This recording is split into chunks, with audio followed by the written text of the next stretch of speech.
नमस्कार, मैं हूं आपके साथ प्रदीप आजाद और इस खास पेशकश में आपका स्वागत है।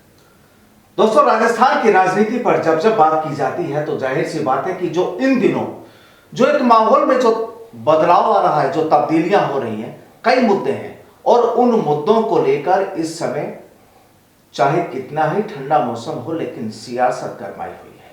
और सबसे अहम बात, राजनीतिक कुर्सी के लिए उछाड़ पछाड़ ही नहीं बल्कि इसके अलावा बात चाहे ब्यूरोक्रेसी के मुद्दे पर हो, बात चाहे ओबीसी आरक्षण के मुद्दे पर हो, कई विवाद, कई मसले इस तरह राजस्थान में छाए हुए हैं कि मानो अब बिल्कुल चुनावी मौसम आ चुका हो। जाहिर सी बात है कि चुनाव भी बिल्कुल चुनावी बिगुल भी बच चुका है, चुनावी मौसम भी आ चुका है और अगले साल राजस्थान में जिस तरीके से साल 2023 के जो विधानसभा चुनाव होने हैं, तैयारियां उसकी भी शुरू हो चुकी है।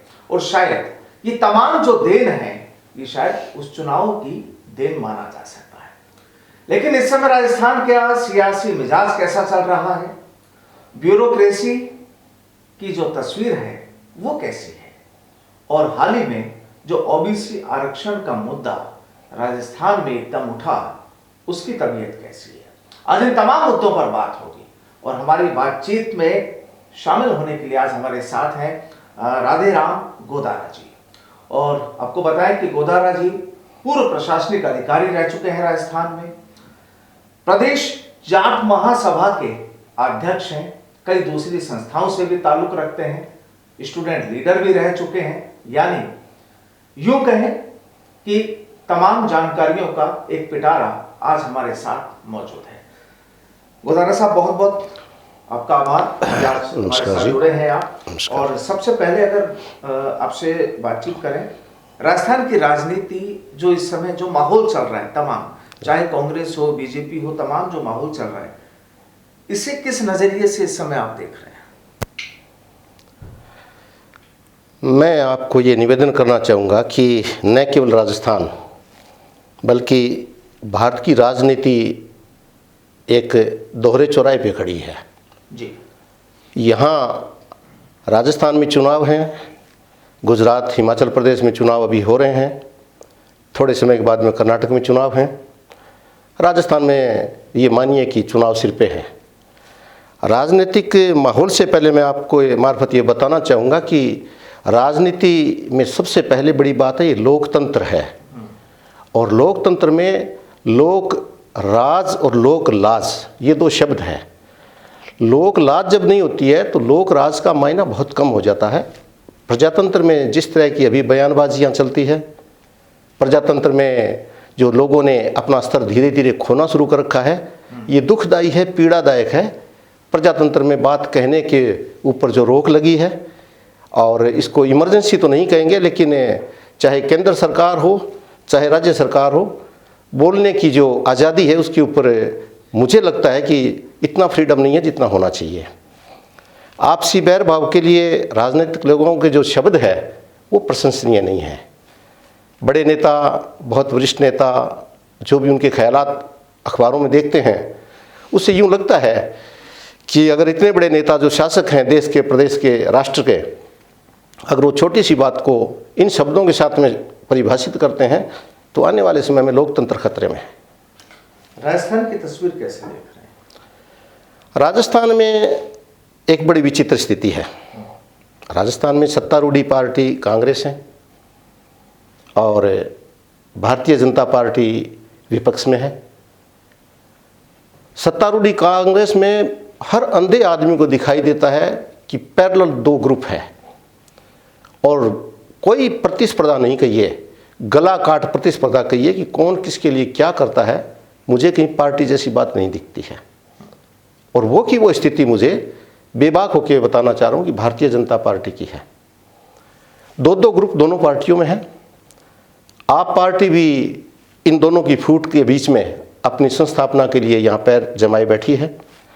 क्या होगा ये तो मैं नहीं कहूँगा, लेकिन ये मैं ज़रूर से कहूँगा कि कांग्रेस आधी बीजेपी के साथ रहेगी और आधी बीजेपी कांग्रेस के साथ में रहेगी, ऐसा माहौल मुझे महसूस होता है। क्योंकि इस समय जिस तरीके से बयानों के जो दौर चल रहे हैं, जो बयानों के वार जो चल रहे हैं जी, वो काफ़ी खतरनाक लेवल पर माने जा रहे हैं।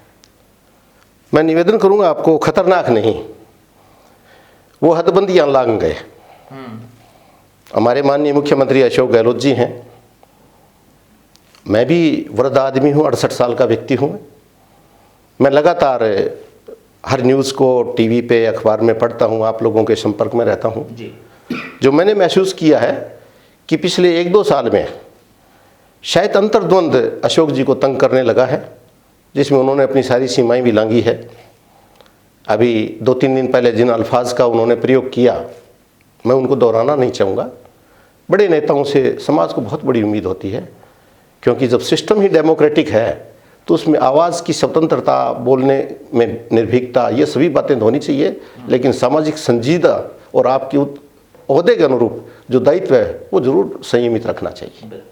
अच्छा, एक राजस्थान में ठीक है, राजनीति को अगर हम एक अलग रख दें, लेकिन राजनीति को अलग रख भी नहीं सकते, क्योंकि जब बात होती है ब्यूरोक्रेसी की, चूंकि आप भी एक पार्ट रह चुके हैं राजस्थान में जी ब्यूरोक्रेसी का, क्या लगता है कि पिछले कुछ दिनों से कहा यह जा रहा है कि ब्यूरोक्रेसी नेताओं पर, सरकार पर हावी होने की कोशिश कर रही है, लेकिन यहाँ ब्यूरोक्रेसी की ओर से कई बार ये चीज कही जाती है कि उन्हें बेवजह परेशान किया जाता है। पिछले दिनों कई तस्वीरें भी आपने भी देखी होगी, कई घटनाएं यहाँ पर भी हुई है। क्या लगता है वाकई ब्यूरोक्रेसी हावी है सरकार पर? मैं इस बारे में आपको एक बात थोड़ा सा डिटेल बताना चाह रहा हूँ। कोई समय में देवी सिंह जी ने पीके देव पे हाथ उठाया था। एसपी अजमेर थे, उन पे भी एक विधायक महोदय ने हाथ उठाया था। ये चलता आ रहा है, लेकिन पिछले 2-5 साल में ये घटनाएं, इनकी पुनरावृत्ति बहुत ज़्यादा हो गई। उसके पीछे 2-3 कारण हैं। निश्चित रूप से इस बार के अशोक जी गहलोत के राज में ब्यूरोक्रेसी बेलगाम है। ब्यूरोक्रेसी सिर्फ एक आदमी के प्रति वचनबद्ध है और उनके देव का नाम अशोक गहलोत जी है। होना चाहिए। चलो, ये जो मांगे उठ रही है, रमेश यार लिखेंगे, ये जो बातें चल रही है, रमेश जी मीना जाके कलेक्टर भक्ति प्रसाद को बीकानेर से भरी मीटिंग से बाहर निकालते हैं जी। मैं पहले एक अदना सा छोटा सा अधिकारी था, 1986 में तहसीलदार था जालोर में। अगर पटवारी, मेरे पास 35 और 40 पटवारी बैठे रहते थे, और मैं पटवारी को ग्राम सभा में से अगर निकाल दिया करता था तो फिर वो मेरा कोई फैसला अच्छा नहीं हुआ करता था, अगर मैंने ऐसा किया है तो। मंत्री को संयमित होना चाहिए। और मंत्री भी कब? रमेश जी मीना की मैं व्यक्तिगत आलोचना नहीं कर रहा हूँ, इसके पीछे कारण ये है कि जो मंत्री है, जो मंत्री परिषद है, वो सही मायने में 2 भागों में बटी हुई है। काम कायदे से ही हो सकते हैं। ब्यूरोक्रेसी कोई दूध की धोई हुई ये तो कभी थी नहीं, क्योंकि ये तो अरबी घोड़े हैं। इनके लिए कुछ एक अल्फाज रमेश जी के परसों जो बीकानेर में सुने, वो प्रशंसनीय नहीं थे। किसी को घोड़ा घोड़ी कहना, आदमी है सभी।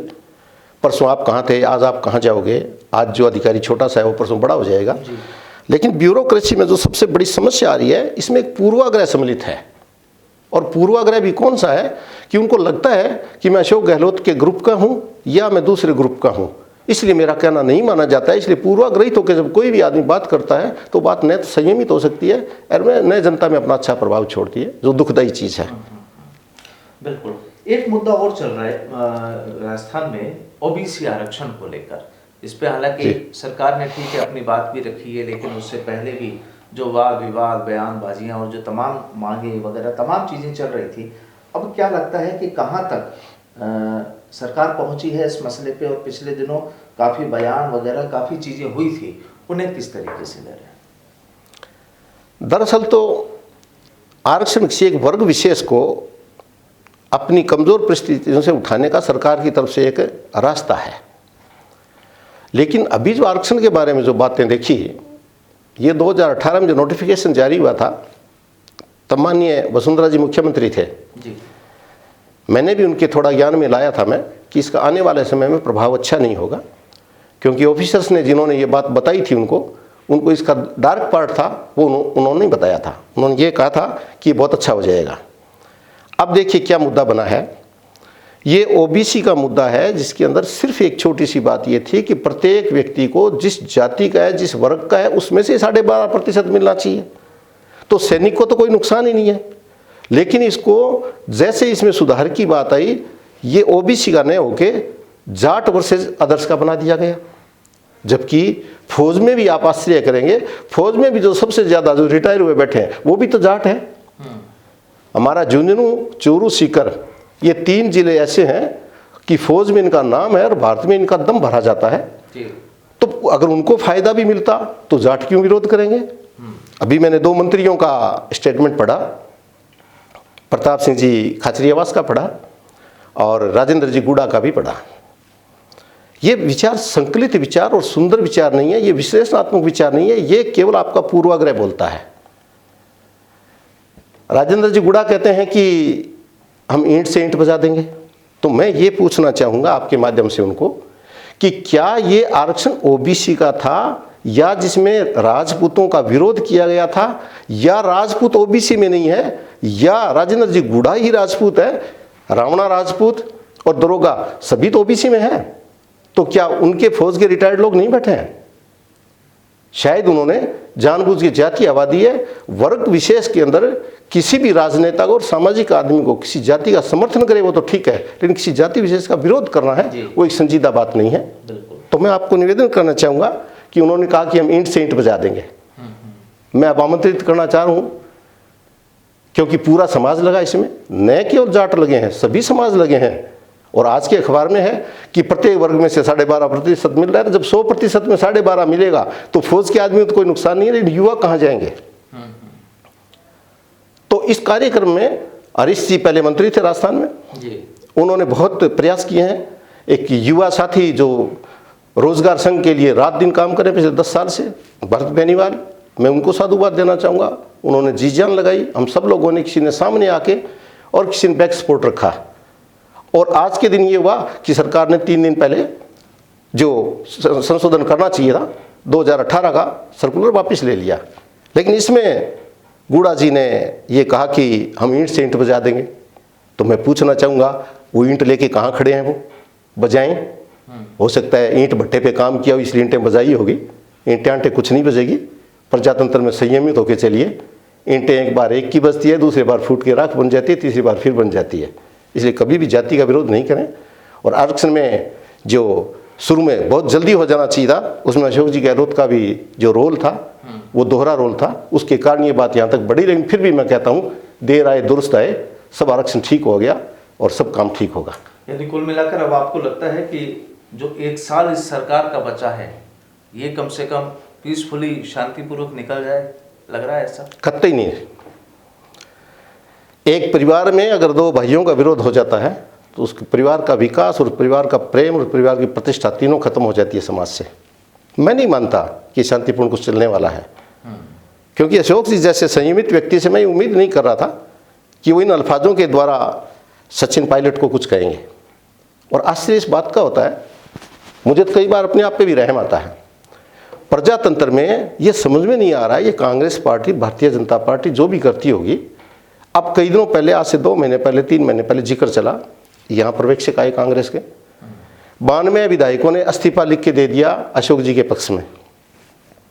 मुझे लगता है 4 दिन पहले सचिन पायलट वहीं थे जहाँ राहुल जी थे, जहाँ प्रियंका जी गए हैं। हो सकता है, मैं नहीं कह सकता, लेकिन एक पढ़ा लिखा आदमी से अंदाज़ा लगाता हूँ कि शायद उस बात से कोई केंद्र सरकार ने, इनकी केंद्र कार्यकारिणी ने, कांग्रेस ने ये तय किया हो कि हम दूसरा नाम लाएंगे, वरना इतना विचलित होने की कोई बात नहीं थी। मैं कोई बड़ाई नहीं करता, मैं सचिन पायलट का कतई बड़ाई इसलिए नहीं करता कि विरोध तो था ही, विद्रोह तो उन्होंने किया था। इसको बातों की मल्लम से ख़त्म नहीं किया जा सकता। इन बातों में कोई सार नहीं है कि हम 2024 में लाएंगे। अरे भी बनी बनाई तोड़ रहे हो तो 2024 में ला के क्या करो? जब आप लाओ तो अशोक जी तोड़ने लग जाएंगे। लेकिन ये मैं बताऊँ आपको, मैं मान ही नहीं सकता कि शांतिपूर्ण चलेगा। ये भी मेरा एक अंदाज़ा है, अगर हाईकमान ने किसी तरह का भी कोई परिवर्तन किया तो सबसे पहले मांग, क्योंकि मैं जाट महासभा में ओबीसी का हूँ, मैं पिछड़े तबके का आदमी हूँ, जब से पहला विधानसभा होने लगा उससे लेके आज तक कम से कम 750 जाट विधायक बने हैं। जब भी मुख्यमंत्री का नाम आता है, आजकल तो 2-5-7 साल से इन सब लोगों ने तय कर लिया कि जाट की चर्चा ही नहीं चलती है। तो मैं ये पूछ रहा हूँ, क्या जाटों से परहेज है क्या इनको? जितने लीडर हमारे थे, चाहे बलराम जाखड़ थे, चाहे रामनिवास मिर्धा थे, चाहे चौधरी कुंभाराम थे, चाहे सीसराम जी ओला थे, चाहे नाथूराम जी मिर्धा थे, चाहे नारायण सिंह जी थे, चाहे नटवर सिंह जी थे, कौन ऐसा था जो कांग्रेस में नहीं था। लेकिन इनको क्या करते हैं, ये राजनीतिक पंडे हैं सारे, ये जाके हाईकमान को सिखाते हैं कि जब इनको बना दोगे ना तो तहलका मच जाएगा। अरे तहलका तो मचे ही नहीं, अगर ये तुम्हारे साथ नहीं तो तुम्हारा तहलका मचता ही इनके कारण है। लेकिन दुरुपयोग करके लड़ाई बना रखी है। ये लड़ाई असली नहीं है कि अशोक जी को बनाएं, सचिन पायलट को। असली लड़ाई ये है कि जाट की ये समझ नहीं आ जाए कि तुम्हारी चर्चा क्यों नहीं चले, इसलिए इन्होंने लड़ाई आपसी, और ये नूरा कुश्ती है। वरना क्या जोर आता है हाईकमान को? किससे पूछा था अशोक जी को बनाया था? तब हाईकमान का फैसला एक लाइन का होता है, कर देते। बिल्कुल। तो जाहिर सी बात है कि जिस तरीके से राजस्थान में जो एक सियासी नूरा कुश्ती का जो दौर चल रहा है और आम आवाम जो देख रही है लगातार, क्योंकि उन्हीं आम लोगों ने इस सरकार का निर्माण किया था, नेताओं का चयन किया था, और उसके बाद सरकार जब बनी तो जाहिर सी बात है अब सवाल उठते हैं आम लोगों के भी कि ये जो कुश्ती का जो खेल चल रहा है, जो सियासी कुश्ती चल रही है, आखिर कब तक, और क्या आने वाले टाइम में अगर यही माहौल चलता रहा तो फिर जब हम विकास की बात करते हैं, किसी भी राज्य के विकास की, समाज के विकास की बात करते हैं, तो फिर क्या उसमें अवरोध पैदा होना जायज नहीं होगा? बिल्कुल होगा, क्योंकि यहाँ पर हर विकास का जब अवरोध होता है तो वहाँ पर ऐसी ही सियासी कुश्ती जब पैदा होती है तो रुकावट आती है। और यही कहानी इस समय लगता है कि राजस्थान की राजनीति की है, राजस्थान प्रदेश की है। बहरहाल बहुत बहुत शुक्रिया बुधारा साहब, हमारे साथ बातचीत के लिए आपका बहुत बहुत शुक्रिया, धन्यवाद। धन्यवाद जी, आपने समय दिया।